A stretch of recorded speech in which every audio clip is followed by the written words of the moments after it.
سلام همگی رفقا، حالتون چطوره؟ من همین تاکسیک هستم. خیلی خوش اومدین به این ویدیو. بچه‌ها امروز اومدم که 5 تا لودات برتره کال اف دیوتی موبایل رو بهتون بدم که ببین خیلی ایزی باهاش بتونید مپ رو جمع کنین و رنک اپ کنید.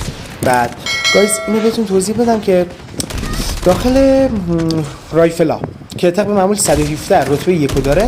بعد اینو باید توضیح بدم بهتون که اکتیویژن سیزن 7 117 رو دوباره باف کرده و حتی قوی تر هم کرده دیگه. خیلی خوب شده 117 این سیزن. فکر کنم لگد رو کنترلش کم بهتر شده.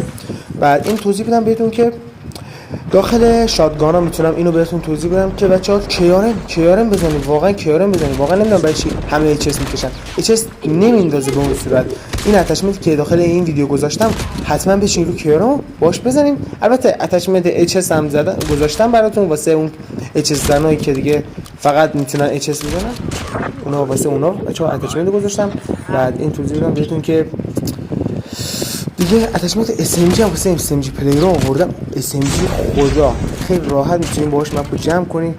بعد این توضیح بدم که واسه کسایی که رایفل بچا نمیزنن، یعنی یکم مقدار تیر بیشتری احتیاج دارن واسه گان مثلا ال ام جی میکشن، ام جی 42 رو پیشنهاد میکنم که حتی این سیزن ضعیف شده ولی به نظرم خیلی عالیه.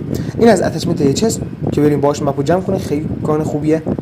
این اتچمنت کیارن خیلی خوبه ولی به جای چوک به نظرم به جای مازل چوک نزنین. خب بچا این یکی رو بزنین خیلی بهتره، یعنی وان شاتی بیشتری داره.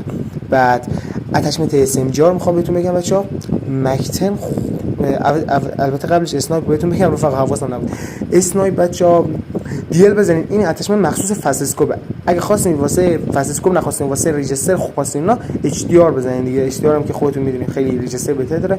این از مکتن رفقا. این اتچمنت خداست رنده میکنه، یعنی فاصله نزدیک حریف اصلا تموم میشه. این اتچمنت اولش که دیدیم بچا اینم دومی بود برای سریفتر. اینم اتچمنت ام جی 42 رفقا. این اتچمنت هم از سریفتر میدم واسه کسایی که